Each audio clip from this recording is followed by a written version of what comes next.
उधर से एक आदमी की आवाज आई। आवाज में संजीदगी थी और लहजे में एक तरह की जल्दी। हेलो, क्या आप मिस पायल अर्जुन सिंघानिया बोल रही हैं? उसकी आवाज सुनकर पायल बहुत घबरा गई और अचानक से ही उसके दिमाग में एक साथ ना जाने कितने नेगेटिव थॉट आ गए। वह इस बात से डरने लगी कि कहीं उसकी जिंदगी में कोई ऐसा मोड़ तो नहीं आने वाला है जो उसे अर्जुन से दूर कर दे। और यह ख्याल आते ही उसके माथे से पसीना छलकने लगा और डर उसके चेहरे पर साफ झलकने लगा था। उसने बहुत मुश्किल से खुद को संभाला और फिर धीमी आवाज में बोली, जी हाँ, आप कौन? मैं श्रीकांत मिश्रा बोल रहा हूँ, अनाथ आश्रम से। हमारे पास आपके लिए एक जरूरी संदेश है और वो खास तौर पर आपको दिया जाना है। हम आपसे विनती करते हैं कि जितना जल्दी हो सके आप इस पते पर पहुंचिए। आवाज रुकती है और फिर एक पता पढ़ा जाता है। सुनहरी किरण अनाथ आश्रम। पायल का चेहरा अचानक गंभीर हो जाता है और मन में सोचती है कि वो तो आज तक कभी किसी भी अनाथ आश्रम के बारे में नहीं जानती है और ना वहां पर गई है। तो फिर वो कौन इंसान है जिसने उसके लिए कोई मैसेज अनाथ आश्रम में छोड़ा है? और फिर वो धीरे से पूछती है, क्या मैसेज है? मैम, आप यहाँ आइए। कुछ बातें फोन पर नहीं बताई जा सकती। जो मैं आपको बताना चाहता हूँ आपके लिए वो जानना बहुत जरूरी है। इतना कहते हुए उस आदमी ने फोन कट कर दिया था। पायल कुछ देर तक मोबाइल स्क्रीन को देखती रही। दिल की धड़कनें जैसे तेज हो चुकी थीं और एक साथ हजारों सवाल उसके दिमाग में कौंध रहे थे। और फिर ना चाहते हुए भी पायल अनाथ आश्रम जाने के लिए रेडी हो जाती है।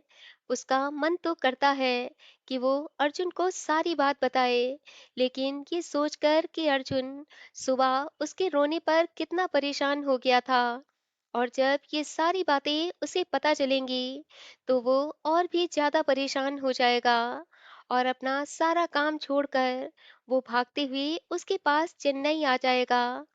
थोड़ी ही देर में वो अनाथ आश्रम पहुंच जाती है। पायल तेजी से कार से उतरकर उस लोहे के गेट के सामने जा पहुंची जिस पर बोर्ड टंगा था, सुनहरी किरण अनाथ आश्रम।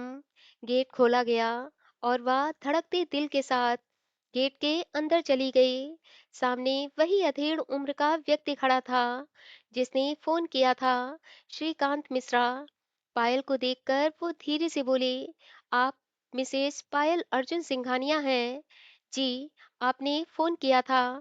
श्रीकांत जी ने धीरे से सिर हिलाया और उसे भीतर आने का इशारा किया। कृपया अंदर चलिए, आपके लिए कुछ बहुत जरूरी है। वो जब आश्रम के अंदर जाती है तो आश्रम के अंदर छोटे छोटे बच्चे खेल रहे थे, पर एक कोना ऐसा भी था जहां सन्नाटा पसरा था। वहां एक मेज पर एक ब्लू कवर वाली डायरी रखी थी। श्रीकांत मिश्रा पायल को लेकर उस कोने में चले जाते हैं और उसे चेयर पर बैठने का इशारा करते हैं और फिर गहरी सांस लेते हुए बोले, मैं जानता हूँ कि अब जो मैं आपसे कहने जा रहा हूँ उसे सुनकर आपको मुझ पर बिल्कुल भी यकीन नहीं होगा। इसलिए कुछ भी बताने से पहले मैं आपसे बस इतना ही कहना चाहता हूँ कि आप पहले मेरी बात को पूरी तरह से सुन लें। मैं आपको किसी बात के लिए ना तो फोर्स करूँगा और ना ही आपसे वो बात मानने के लिए किसी तरह की मिन्नतें करूँगा, क्योंकि मैं जानता हूँ कि यह बहुत बड़ी बात है और आपके लिए एक्सेप्ट करना उतना ही मुश्किल। श्रीकांत मिश्रा की बातें अब महक को और भी ज्यादा बेचैन और परेशान कर रही थीं। वह मन में सोच रही थी कि आखिर ये मुझे ऐसा क्या बताना चाह रहे हैं जिसे बताने से पहले यह इतनी लंबी लंबी बातें कर रहे हैं। उसने मन ही मन खुद को उस बात को सुनने के लिए स्ट्रांग बनाया और फिर मुस्कुराते हुए बोली, सर, आप निश्चिंत होकर मुझे वो बात बताइए। मैं सुनने के लिए तैयार हूँ। आप बेफिक्र होकर मुझसे वो बात कह सकती हैं। श्रीकांत मिश्रा बोले, मैं एक महक नाम की लड़की को जानता था जो एक बहुत अच्छी लॉयर थी और एक बहुत अच्छी इंसान भी। उसकी जो भी इनकम होती थी, वो अपनी आधी इनकम अनाथ आश्रम के बच्चों के लिए दान कर देती थी। इसलिए वो जब तक मेरे आश्रम में आती रहती थी। पर 5 दिन पहले एक रोड एक्सीडेंट में वो हमेशा हमेशा के लिए इस दुनिया से चली गई। या उसका दुर्भाग्य था कि वह दुनिया में बिल्कुल अकेली थी, और अब उसके चले जाने पर उसका 3 साल का बेटा इस दुनिया में बिल्कुल अकेला हो गया है। इस दुनिया में जाने से पहले उसने मुझसे कहा था कि उसके घर में एक ब्लू कवर वाली डायरी रखी है और कुछ पेपर्स। अगर उसे कुछ हो जाए तो वह डायरी और प्रॉपर्टी के पेपर्स मिसेस पायल अर्जुन सिंघानिया को दे देना। डायरी पढ़कर अगर मिसेस पायल मेरे बेटे को अपनाना चाहें तो मेरे बेटे को उन्हें दे देना। इतना कहते हुए उन्होंने वो ब्लू कलर की डायरी उठाई और वो सारे पेपर्स पायल की तरफ बढ़ा दिए। पायल ने अभी तक डायरी नहीं ली थी, क्योंकि उसके मन में बस एक ही सवाल चल रहा था कि आखिर वो तो महक को जानती ही नहीं। ये महक कौन है जो उसे अपना बच्चा देने को कह गई है। वह अपने मन में सोचने लगी कि कोई माँ अपने बच्चे को किसी और को कैसे दे सकती है, और वह भी ऐसी सूरत में कि जबकि वो औरत उससे कभी मिली ही ना हो। इस बात से अब उसका दिल जोरों से धड़कने लगा था। श्रीकांत मिश्रा ने धीमी आवाज में कहा, मिसेस सिंघानिया, क्या आप इस डायरी को नहीं पढ़ना चाहती? उसने अटकते हुए कहा, नहीं, बिल्कुल भी नहीं। मैं किसी महक नाम की लड़की को नहीं जानती हूँ। इतना कहते हुए वो जैसे ही चेयर से उठने लगी, तो श्रीकांत मिश्रा भी अपनी चेयर से उठते हुए बोले, मिसेस सिंघानिया, मैं आपकी बात और आपकी हालत को अच्छी तरह से समझ रहा हूँ। आप महक के बच्चे को एक्सेप्ट नहीं करना चाहती हैं, तो कोई बात नहीं, क्योंकि महक ने अंतिम सांस लेते हुए मुझसे कहा था कि अगर वो अपने साथ इस बच्चे को ना ले जाना चाहें, तो उन्हें फोर्स मत करना और मेरे बच्चे को आप अपने पास अनाथ आश्रम में रख लेना। इसलिए मिसेस सिंघानिया, मैं आपसे कोई जोर जबरदस्ती नहीं कर रहा हूँ, और अब आप यहाँ से जा सकती हैं। श्रीकांत मिश्रा की बात सुनकर पायल तेज कदमों से चलती हुई बाहर आ गई। वह बाहर आकर अपनी गाड़ी में बैठ गई थी, लेकिन मन अभी भी इस डायरी में उलझा हुआ था। एक मन कर रहा था कि वो इस डायरी को पढ़ ले, तो दिमाग कह रहा था कि उसे वो डायरी नहीं पढ़नी चाहिए, क्योंकि वो तो उस लड़की को जानती ही नहीं है।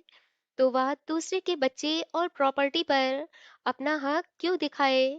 और तभी उसके दिल ने कहा, हो सकता है कि वो नाम से उस लड़की को ना जानती हो, लेकिन जब उसकी कोई तस्वीर देखे तो वह उस लड़की को पहचान ले, क्योंकि महक ने अगर पूरी दुनिया में उसे अपना बच्चा और प्रॉपर्टी सौंपने की बात कही है, तो इसका मतलब तो यह हुआ कि महक उसे अच्छी तरह से जानती है। और वैसे भी एक डायरी पढ़ने में उसका कुछ भी नहीं बिगड़ेगा।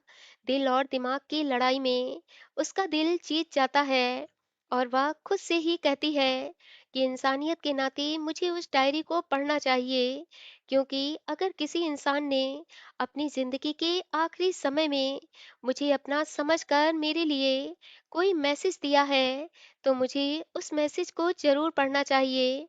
और यही बात सोचकर वह एक बार फिर अनाथ आश्रम के अंदर आ जाती है और श्रीकांत मिश्रा जी से कहती है, सर, मैं यह डायरी अपने साथ ले जाना चाहती हूँ, क्योंकि मुझे भी अब ऐसा लग रहा है कि मुझे ये डायरी पढ़नी चाहिए।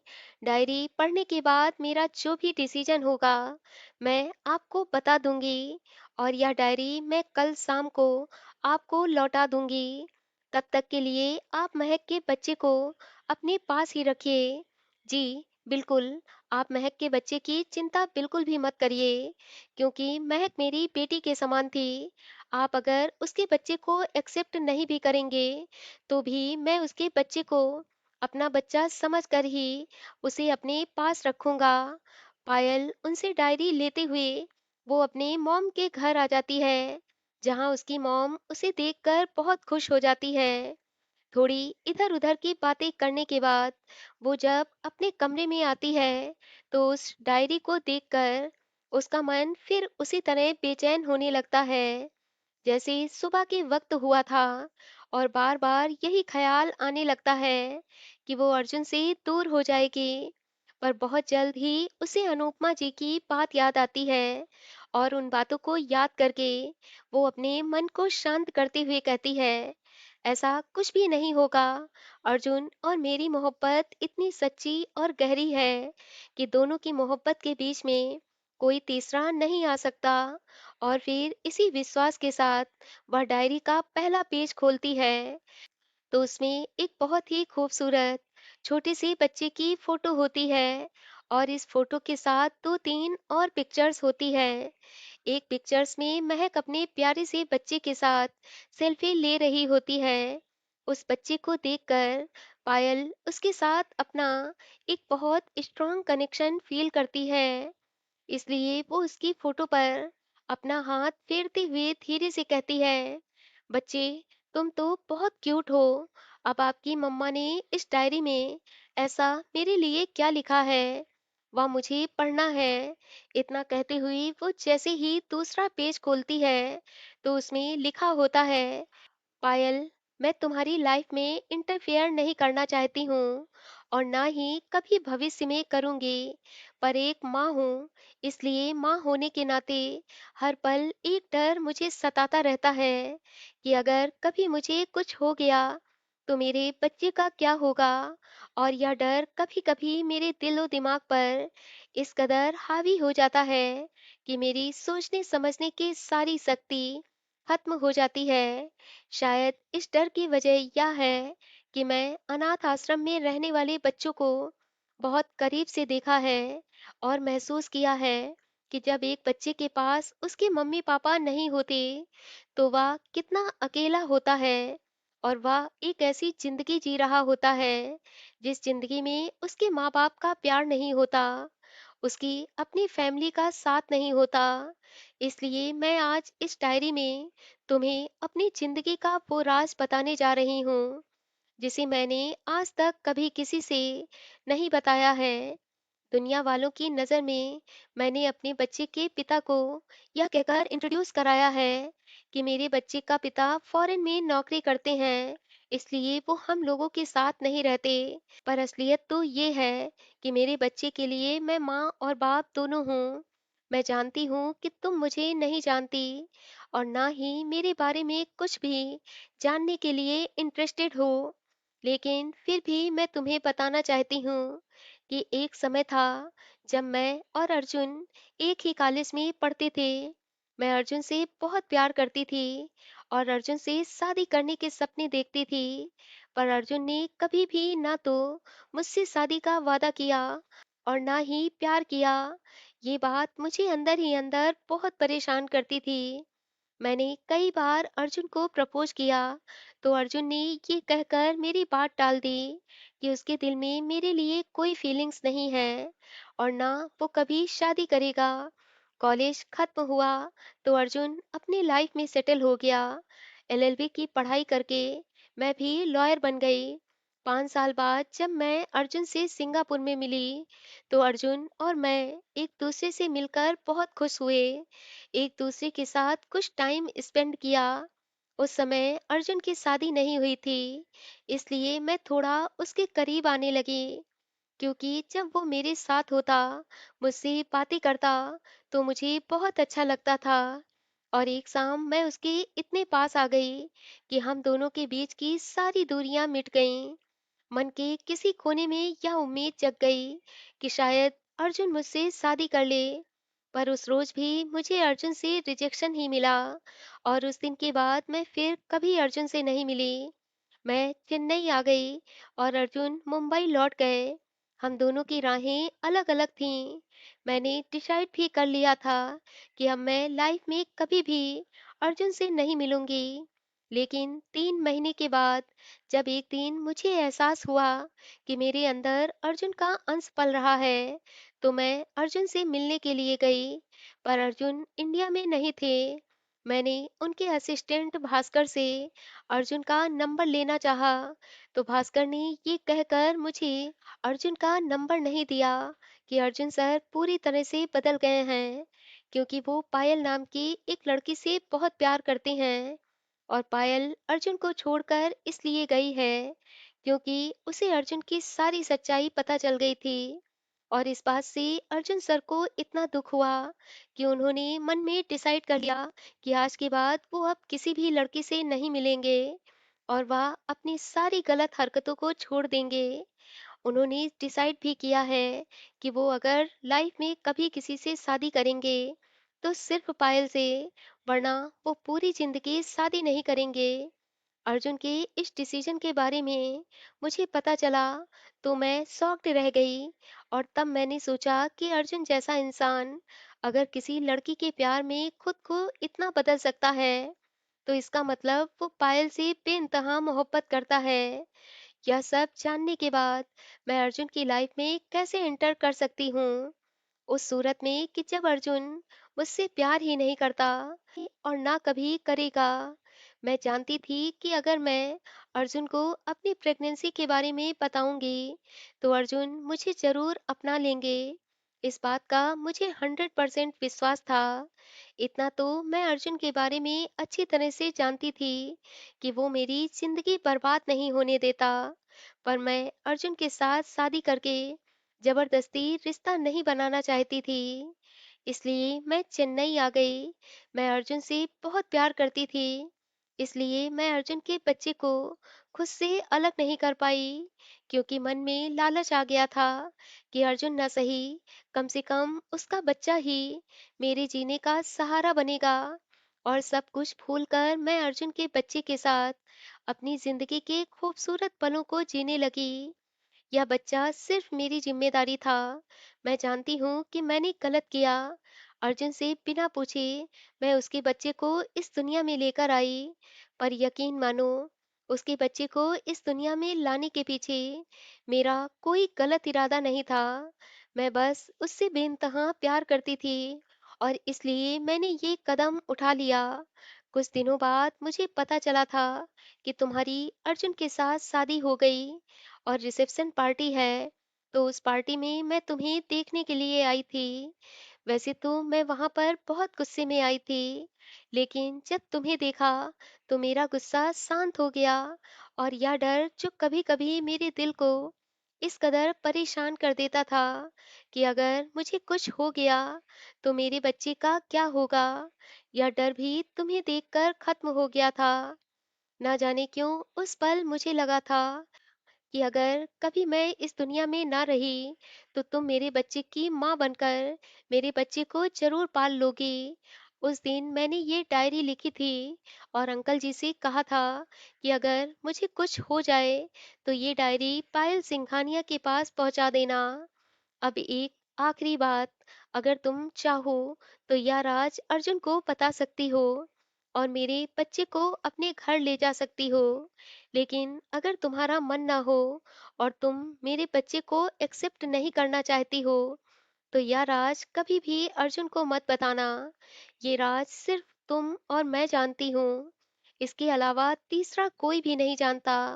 प्लीज इस डायरी को पढ़ने के बाद जो भी डिसीजन लेना वो बिना किसी दबाव के लेना। मैं तुम्हारी गुनहगार हूँ, इसलिए तुमसे हाथ जोड़कर माफी भी मांगती हूँ। हो सके तो मुझे माफ कर देना।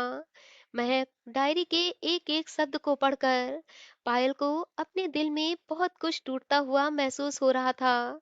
कुछ मिनट में ही उसकी जिंदगी पूरी तरह से बदल गई थी। उसकी आंखों से आंसू बह रहे थे जो उसके गालों को भिगोते हुए डायरी के खुले हुए पन्नों पर गिर रहे थे।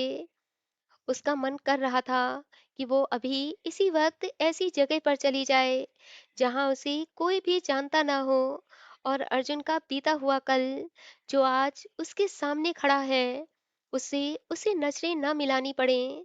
एक पल के लिए उसे ऐसा लगा कि अब सब कुछ उसके हाथों से फिसल गया है और अर्जुन तो उसे कहीं दिखाई ही नहीं दे रहा। अपनी हालत पर वो फूट-फूट कर रोने लगी और फिर रोते-रोते वो बस इतना ही बोली कि लोग प्यार में इतने मजबूर कैसे हो जाते हैं? क्यों ऐसी गलतियां करते हैं कि जिनकी सजा उन्हें नहीं, उनके बच्चों को मिलती है? वह अर्जुन का अतीत बहुत अच्छी तरह से जानती थी, इसलिए उसके बच्चे के बारे में जानकर उसे कोई बहुत ज्यादा हैरानी नहीं हुई थी। पर हैरानी उसे इस बात की जरूर हो रही थी कि आखिर महक किस मिट्टी की बनी हुई थी जिसने इतना बड़ा फैसला अकेले दम पर ले लिया। और साथ ही उसे महक की ये बात बहुत गलत लगी कि वो अर्जुन से बहुत प्यार करती थी, इसलिए उसने अर्जुन को अपना सब कुछ सौंप दिया। वो सोचने लगी, वह चाहती तो अर्जुन की पूरी लाइफ तहस नहस कर सकती थी, लेकिन अर्जुन से दूर रहकर उसने अर्जुन पर आँच भी नहीं आने दी। वो खुद से ही कहने लगी, महक, मैं नहीं जानती कि ये तुम्हारा प्यार था या फिर पागलपन, पर मैं इतना ज़रूर जानती हूँ कि मेरी नज़र में शादी से पहले ऐसे रिश्तों की कोई अहमियत नहीं होती और ऐसे रिश्तों को मैं बिल्कुल भी पसंद नहीं करती। अर्जुन से दूर रहने का फैसला मैंने इसीलिए किया था क्योंकि मुझे अर्जुन में यही सबसे बड़ी बुराई लगती थी कि वो अपनी लाइफ को अपने नजरिए से देखता था, और तुमने भी वही किया। पर मैं ऐसा कुछ भी नहीं करूंगी। तुम दोनों ने जो कुछ भी किया उसकी सजा मैं उस मासूम बच्चे को तो नहीं मिलने दूंगी। अगर वो अर्जुन का बच्चा है, तो अर्जुन के पास ज़रूर रहेगा, पर उससे पहले मैं उस बच्चे का डीएनए ज़रूर कराऊँगी, क्योंकि मैं इस डायरी को पढ़कर लाइफ का इतना बड़ा डिसीजन ले लूँ, या मैं नहीं करूँगी। इतना कहते हुए वो अपनी आँखों के आँसू पोंछती है और अर्जुन को जैसे ही कॉल करने के लिए अपना फ़ोन उठाती है, तो अर्जुन की 50 मिस कॉल देखकर उसे घबराहट होने लगती है कि अर्जुन ने आखिर उसे इतनी बार कॉल क्यों किया। वो जल्दी से अर्जुन को फोन लगाती है, तो अर्जुन कहता है, पायल, पायल तुम कहाँ हो? तुम ठीक तो हो? और तुम फोन क्यों नहीं रिसीव कर रही थी? पायल अर्जुन की आवाज सुनती है और तभी उसे ऐसा लगता है कि अर्जुन एयरपोर्ट पर खड़ा है। वो आश्चर्य से पूछती है, अर्जुन तुम एयरपोर्ट पर क्या कर रहे हो? पायल, तुम सुबह इतना परेशान थी, इसलिए मैं तुम्हें लेने आ गया था। पर तुम्हारी तो फ्लाइट 1 घंटे पहले ही लैंड हो चुकी है, पर तुम क्यों नहीं आई? पायल को एहसास होता है कि इन सब बातों में उसने आज पूरा दिन बिता दिया और उसने पूरे दिन एक बार भी अर्जुन को फोन नहीं किया। वह अर्जुन को रिलैक्स करते हुए कहती है, अर्जुन मैं यहाँ 2 दिन रहने वाली हूँ, इसलिए प्लीज क्या तुम यहाँ आ सकते हो? अर्जुन बड़े ही रोमांटिक अंदाज में कहता है, मेरी प्यारी सी बीवी मुझे जहाँ बुलाएगी अर्जुन सिंघानिया दौड़ता हुआ वहां पहुंच जाएगा। तुम बस चेन्नई आ जाओ, जो हुक्म मेरी सरकार। इतना कहते हुए अर्जुन फोन कट कर देता है और पायल खुद से कहने लगती है, पायल अब आगे का सफर मुश्किल होने वाला है। सुबह से जो तुम्हारे मन में बेचैनी और घबराहट हो रही थी, वो शायद इसीलिए हो रहा था। उसके मन में हजारों सवाल उमड़ रहे थे। अगर यह अर्जुन का ही बच्चा निकला, तो वह इस बच्चे के साथ क्या करेगी? क्या वो उसे अपना पाएगी? अर्जुन को ये सब पता चलेगा, तो क्या अर्जुन और उसके प्यार में किसी तरह की कोई दूरी आ जाएगी?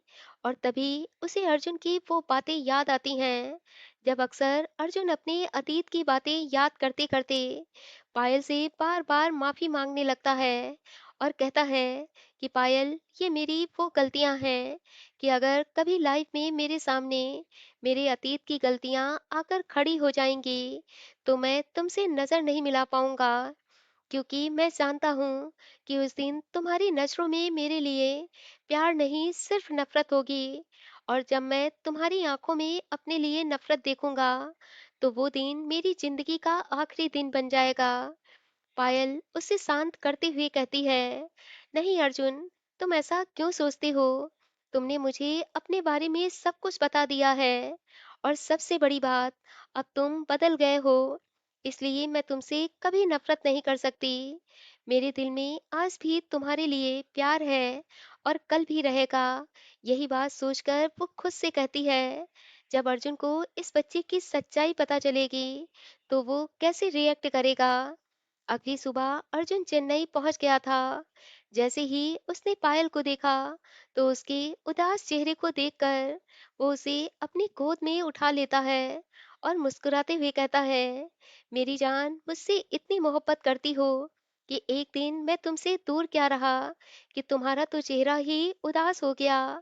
पायल, जो बहुत ध्यान से अर्जुन को देख रही थी और मन में सोच रही थी कि काश अर्जुन मैं तुमसे पहले मिली होती, या फिर काश तुमने अपनी लाइफ को सिर्फ एक गेम ना समझा होता, तो आज हम दोनों की जिंदगी में कोई दुख, कोई दर्द, कोई तकलीफ नहीं होती। उधर अर्जुन मुस्कुराते हुए उससे पूछ रहा था, तो बताओ जाने मन, आपने मुझे यहाँ किस लिए बुलाया। पायल अभी भी अर्जुन को कुछ नहीं बताना चाहती थी, क्योंकि वो जानती थी कि अगर अर्जुन को यह सच्चाई पता चलेगी, तो पता नहीं वो क्या करेगा। अभी तो वो खुद भी श्योर नहीं है कि वह बच्चा अर्जुन का है या नहीं। यही बात सोचकर अर्जुन को कुछ भी नहीं बताती है। वह अर्जुन से इधर-उधर की बातें करते हुए उसका एक बाल ले लेती है और फिर अर्जुन से कुछ देर बात करने के बाद मंदिर जाने के बहाने आश्रम आती है और फिर उस बच्चे का डीएनए करा लेती है। रिपोर्ट एक दिन बाद आनी थी, इसलिए वो बहुत बेसब्री से उस रिपोर्ट का इंतजार करती है। उसके मन में कहीं ना कहीं इस बात का डाउट था कि हो सकता है कि अर्जुन का कोई पुराना दुश्मन हो, जो अर्जुन को बदनाम करना चाहता हो। उसी ने ये सारी साजिश रची हो और उसके लिए एक गलत कदम से अर्जुन की बनी बनाई इज्जत दांव पर लग जाए। यही बात सोचकर उसने डीएनए कराने का फैसला किया था। शाम हुई तो अर्जुन पायल को जबरदस्ती एक लॉन्ग ड्राइव पर ले गया। पायल बातों ही बातों में अर्जुन से कहती है, अर्जुन, अच्छा एक बात बताओ, तुम मुझसे कितना प्यार करते हो। अर्जुन हंसते हुए कहता है, क्या तुम नहीं जानती। जानती हूँ, बस तुम्हारे मुंह से सुनना चाहती हूँ। तो सुनो जाने मन, मैं खुद से ज्यादा तुमसे प्यार करता हूँ। दुनिया में कोई भी ऐसा इंसान नहीं है जिसे मैं तुमसे ज्यादा प्यार करता हूँ। यू मीन मॉम डैड, इस लोग को भी नहीं। वह उदास होते हुए कहता है, पायल, तुम कैसी बातें कर रही हो। मॉम डैड और श्लोक और तुम मेरी जिंदगी की माला के वो मोती हो, जिनमें से एक भी मोती अगर टूट कर गिर जाएगा, तो अर्जुन सिंघानिया जी नहीं पाएगा। पायल अपने मन में खुद को डांटते हुए कहती है, पायल कैसे स्टूपिड सवाल पूछ रही हो। वह बात पलटते हुए कहती है, मेरा मतलब यह नहीं था। वह अर्जुन का मूड ठीक करने के लिए कहती है, अच्छा चलो, ये सारी बातें करना बंद करते हैं और थोड़ी मस्ती भरी बातें करते हैं। अर्जुन रोमांटिक अंदाज में कहता है, जाने मन, तुम्हें रोमांटिक फॉर्म में आने में थोड़ी देर तो जरूर लगती है, पर जब भी आती हो तो एक नए फॉर्म में ही आती हो। अर्जुन की बात पर वह मुस्कुराते हुए कहती है, अच्छा अर्जुन, सोचो जरा, कल को अगर कोई लड़की तुमसे ये कहे कि ये तुम्हारा बच्चा है, तो तुम क्या उसके बच्चे को अपना लोगे। अर्जुन ब्रेक लगाकर तुरंत गाड़ी रोक देता है और पायल की तरफ हैरानी भरी नजरों से देखते हुए कहता है, पायल, तुम ये कैसी बातें कर रही हो। बच्चा, लड़की, तुम्हें पता है ना कि मैं अपने अतीत से कितना हर्ट हूँ, और तुम मेरे बीते हुए कल की मुझे परछाई दिखाने की कोशिश क्यों कर रही हो, जबकि तुम जानती हो कि मैं उन बातों से अब बहुत हर्ट होता हूँ। मैं कह नहीं पाता हूँ, लेकिन मेरी हालत ऐसी होती है कि मैं अपनी जिंदगी से इतनी दूर चला जाऊं, जहाँ कोई भी मुझे ना जानता हो। पायल घबराते हुए कहती है, सॉरी अर्जुन, मैं तो मजाक कर रही थी। ये मजाक नहीं है, ये मेरे लिए मर जाने वाली बात है। मैं इस बात को कभी एक्सेप्ट नहीं कर पाऊंगा।